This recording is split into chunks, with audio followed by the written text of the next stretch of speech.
Tim kuasa hukum keluarga almarhum Brigadir J Senin pagi tiba di Barreskrim Polri. Dirinya membuat laporan polisi terkait adanya dugaan tindak pidana pembunuhan berencana kepada almarhum Brigadir J. Tim kuasa hukum yang langsung ditunjuk oleh keluarga almarhum ini melaporkan sejumlah kejanggalan yang terjadi. Pihak keluarga melayangkan laporan polisi terkait adanya dugaan pembunuhan berencana kepada almarhum Brigadir J pasca insiden baku tembak yang terjadi di rumah dinas Kadif Propam Polri Irjen Verdi Sambo. Selain dugaan pembunuhan berencana dan penganiayaan, tim pengacara pada hari ini juga melaporkan terkait adanya dugaan tindak pidana pencurian ponsel dan peretasan tindak pidana telekomunikasi. Perbedaan keterangan Pers Barreskrim Polri atau Mabes Polri dalam hal ini oleh Karopenmas Polri, kemudian berbeda dengan fakta yang kami temukan, yaitu informasi yang diberikan adalah tembak-menembak, tetapi yang kami temukan adalah betul ada luka tembakan, tapi ada juga luka sayatan, ada juga pengrusakan di bawah mata. Menko Polhukam Mahfud MD menanggapi insiden baku tembak yang menewaskan Brigadir J di rumah Kadif Propam Irjen Pol Verdi Sambo. Mahfud MD menegaskan ada banyak kejanggalan kasus polisi tembak polisi. Mahfud menyebutkan kasus ini tidak bisa dibiarkan mengalir begitu saja karena banyak kejanggalan dalam proses penyelidikan.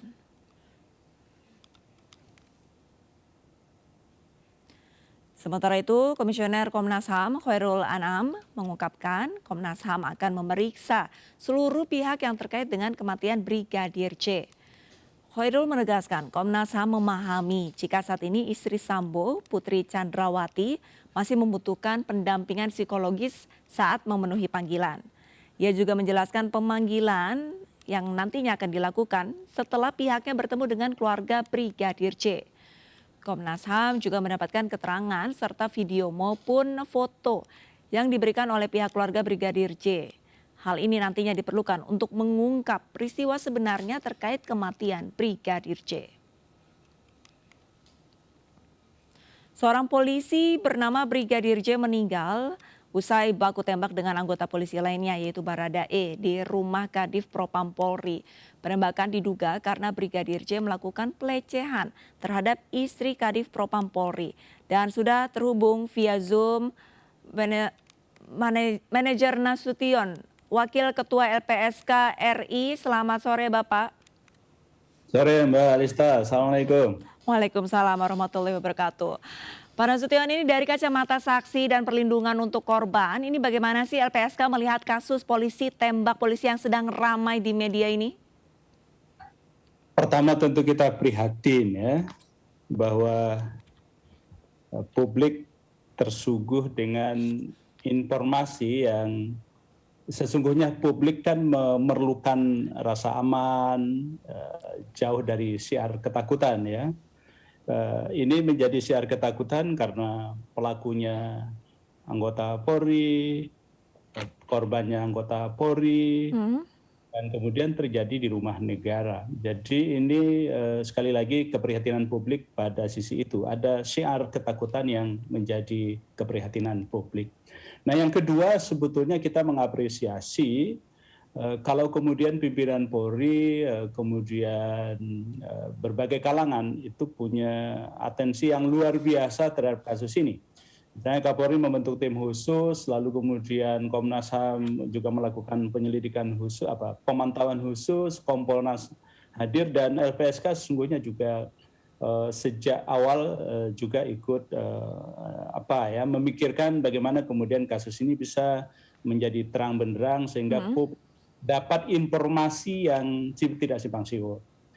Nah, kemudian yang ketiga, LPSK sebagai lembaga negara yang fungsinya memberikan perlindungan kepada mereka-mereka yang menjadi korban maupun saksi, berdiri untuk menerima laporan, baik dari pihak istri propam kita maupun korban yang ditembak itu. Sesungguhnya LPSK membuka diri. Tetapi Mbak Alista memang sampai sekarang yang sudah mengajukan permohonan ke LPSK tanggal 13 Juli yang lalu, itu adalah istri propam kita yang diwakili oleh kuasa hukum. Oke. Nah, dari permohonan yang masuk ke LPSK, ada beberapa harapan yang dimintain untuk diberikan perlindungan oleh LPSK. Misalnya istri Mbak Putri itu ya, Bu Putri itu dimintain untuk mendapat pemenuhan hak prosedural. Kita sering menyebut di LPSK dengan PHP. Iya. Lalu kita juga ada perlindungan hukum, ada medis, ada pemulihan psikologis, termasuk juga fisik. Sementara untuk Baradae yang dimintain adalah perlindungan hukum, pemenuhan hak prosedural, dan juga psikologis. Nah, ini kira-kira yang sudah sampai di LPSK, Mbak Alista. Berarti Ibu Putri sudah mengajukan permohonan untuk perlindungan pada tanggal 13. Apakah sudah diberikan Pak untuk perlindungan ataupun pendampingan secara psikologi?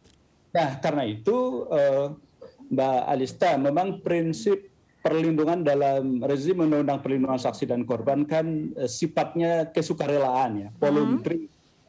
Jadi LPSK hanya bisa memberikan perlindungan kalau ada permintaan, ada permohonan. Jadi basisnya adalah permohonan. Nah, karena sudah ada permohonan, maka LPSK sudah melakukan beberapa langkah. Apa Kita saja Pak? sudah melakukan koordinasi dengan aparat penegak hukum sejak beberapa hari yang lalu. Kita juga akan berkoordinasi dengan para pihak, dan setelah itu LPSK Mbak Alista akan melakukan, kita menyebut penelahan, mungkin publik mengenal dengan investigasi, untuk melakukan asesmen. Sebetulnya tadi kan permintaannya misalnya ada pemenuhan prosedural, ada perlindungan hukum, ada medis, ada psikologis, ada fisik, begitu ya. Kita melakukan asesmen apakah misalnya psikologis, tentu kita akan bekerja sama dengan psikolog untuk menentukan kebutuhan pemulihan psikologis seperti apa yang dibutuhkan oleh para pemohon. Nah, ini yang akan dikerjakan oleh LPSK dalam waktu dekat, dan LPSK paling lambat melakukan itu 30 hari. Setelah itu harus ada keputusan. Nah, keputusan terakhir itu Mbak Alista memang ada pada sidang Mahkamah Pimpinan LPSK untuk menentukan apakah permohonan yang bersangkutan diterima atau tidak. Kapan sidangnya Pak? Kita biasa sidang setiap Senin, jadi begitu penelahan diselesaikan, kita akan segera sidang dan untuk memutuskan diterima atau tidak.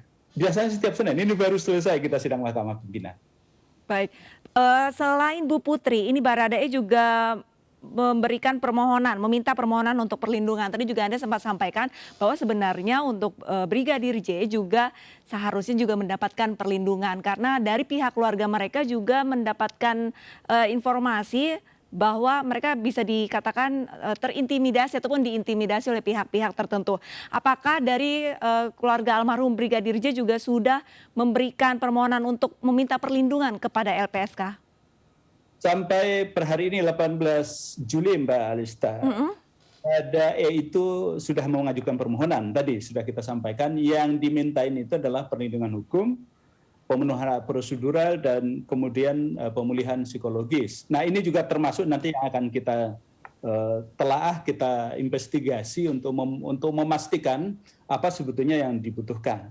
Nah, kemudian berkaitan dengan keluarga C, ini sebagai warga negara sesungguhnya punya hak yang sama untuk mendapat perlindungan dari LPSK. Karena itu LPSK membuka diri bagi siapapun termasuk keluarga C.